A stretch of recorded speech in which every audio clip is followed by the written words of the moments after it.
Hey everybody, Parker here again for another episode of Parker's Writerly Thoughts. I want to get more technical today because I don't just want to share my thoughts, I want to share what I have learned over the years as well.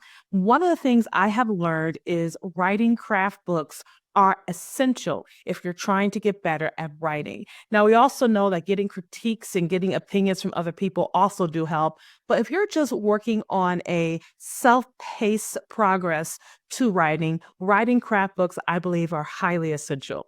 And so I'm going to be sharing some of the books that I have throughout this Riley episodes or show that I'm going to be sharing with you about.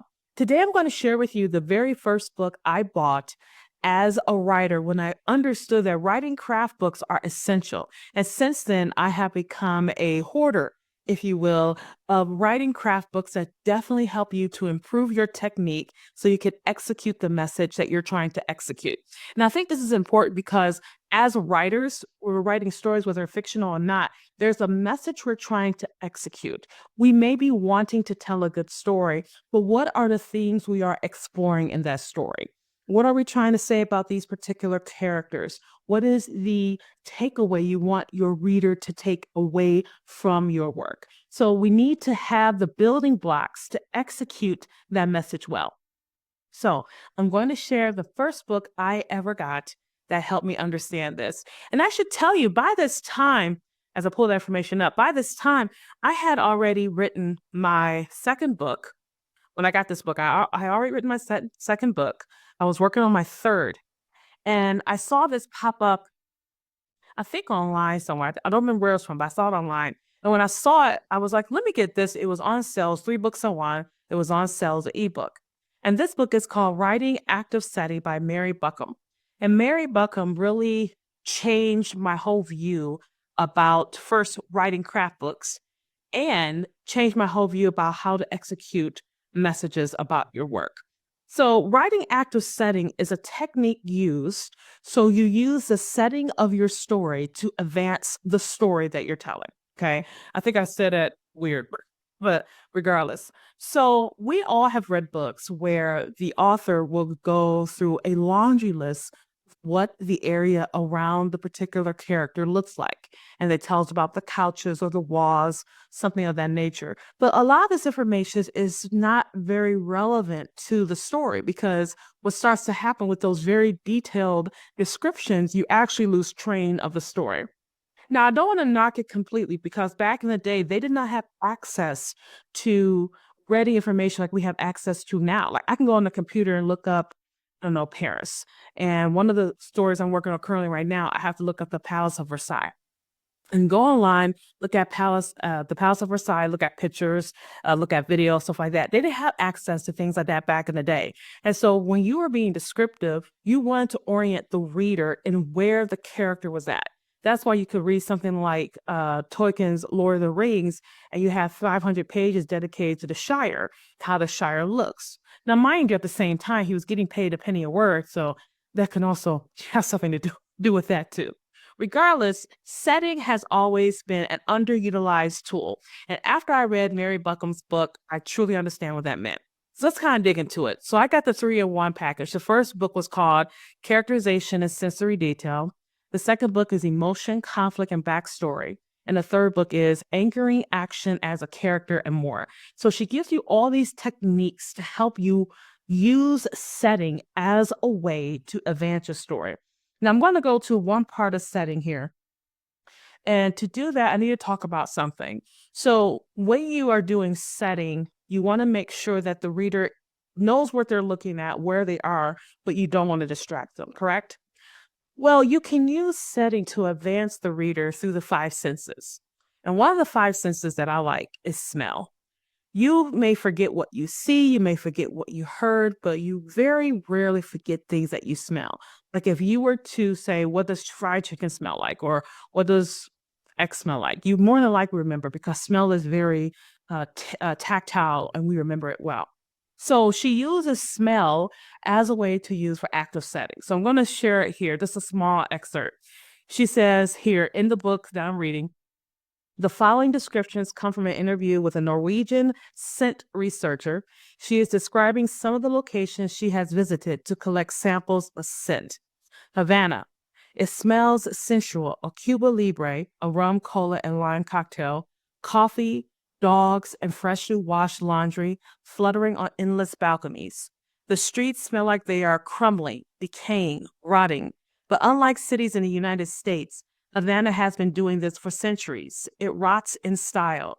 Berlin's New Cologne, I think that is, I can't pronounce that. Nakolin's neighborhood is the closest you can get to Istanbul. Sunflower oil, bread, dry cleaning, laundry detergent, tobacco, cheap aftershave, and kebabs.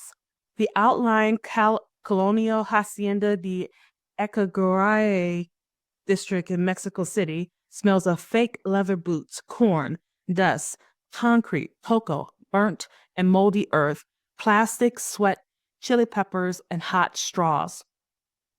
Now, here she used how the scent researcher started to orient Havana to you based on just the smells of the city, of the smells of that place. And here's the thing, if you were to say cheap aftershave, you know what that smells like: oil, alcohol.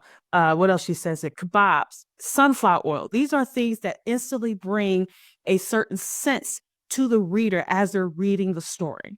So when you want to use active setting, you want to use a setting to help orient the reader, to give a description of the place to the reader, and also put forth the story. Like I said, this is a bit technical. And after I read this particular book, I implemented it in the next book I had did. And my next book was called Vengeful Vows, which is the third book I've written at the time.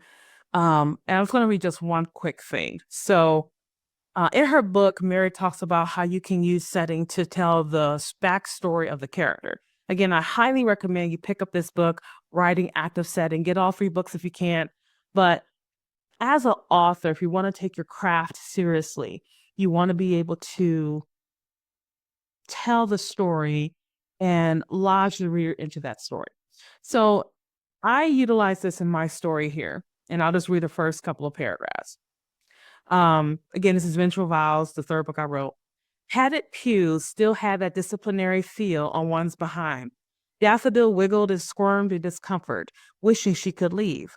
However, God was part of the plan of her quest to ruin the Martin family. She had to play on his turf. The sunlight flooded through the stained glass window like a searchlight on a pair of criminals. Her sister and brother-in-law stood at the altar. They were a sacrifice of freedom to a capricious deity that did his best to trap people in a useless institution. So that's the first 2 paragraphs of a chapter in my book called Vengeful Vows. And I'm just going to draw out 2 things where I said padded pews still had a disciplinary feel. When I wrote this part here, I was trying to think about me. I've been in church all my life. I still go to church, love the Lord, all that. But I remember being in church, and we used to go to church almost every single day. Every single day. We did not miss church. And so sometimes, like Steve Harvey said in one of his stand-ups, can't we get credit for the day before? So, so I remember thinking, like, you had to sit down, you had to sit to listen to the preacher, you had to sit there. So I remember, like, padded pews had a disciplinary feel, because as I was sitting down, I could see my mom next to me, and we moved, we knew we weren't getting in trouble later on. You know what I'm saying? So we do this to show Daffodil's reluctance to even be in church, right? But she's doing this, she has this very elaborate revenge plan that she's planning with her family. And so that becomes part of this whole thing. And then I did another one where I said, the sunlight flooded through the stained glass window like a searchlight on a pair of criminals. And that lets her know what her thought process is at this time. So she has dark thoughts. You could probably tell a lot just by those 2 sentences of how she views her surroundings, how she views the people that's there, and all of that. And so that's why you want to be able to utilize active setting to help use the setting around you to advance the character story. I got a little muddled here because I just wanted to share how I use this technique and how you can use it too. So I highly recommend you buy Writing Active Setting by Mary Buckham, and it's available online. I think get all 3 books in one, or you have to buy this separately. But I highly, highly, highly, highly recommend that. And I'll come back later on with some more resources that have helped me out as well. So this is a little bit technical, a little bit longer than maybe you wanted to hear, and I hope you lasted through the whole thing. Make sure you like and subscribe and follow. I just really wanted to share these things because I don't want to give you resources that I don't also utilize as well. And I want to be honest about my writerly thoughts about this thing called writing. So until next time, I'll see you later. Bye.